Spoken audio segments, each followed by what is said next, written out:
There are two specific types of privileges that come from a marriage. The first type is the confidential communications privilege. What this means is that the fact that a marriage is one of the most sacred and protected laws that can be made, it makes it so that in a relationship of a marriage, those two people can be very open and honest with each other. With that comes a privilege that any confidential communication that came across the two partners can be unadmissible in court. So there are three factors to decide if there even is something that can be inadmissible.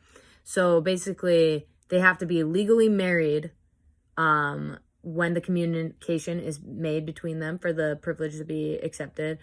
The information that is shared between them also has to be confidential, which can be determined in several different ways. And there just has to be the communication of information between the two of them.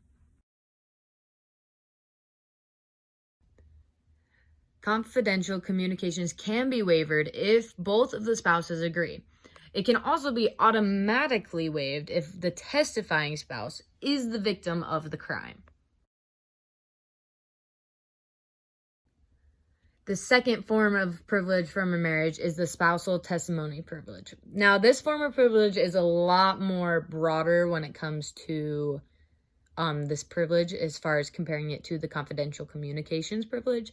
This meaning that this one focuses on all forms of communication. This can be words, this can be actions, this can be anything. But the thing is, with this privilege, it bars all of the testimony by the spouse that happened prior to the marriage. So anything that happened before they were married is still admissible, but as soon as they are married, that information is no longer a part of the privilege now, where it can't be used.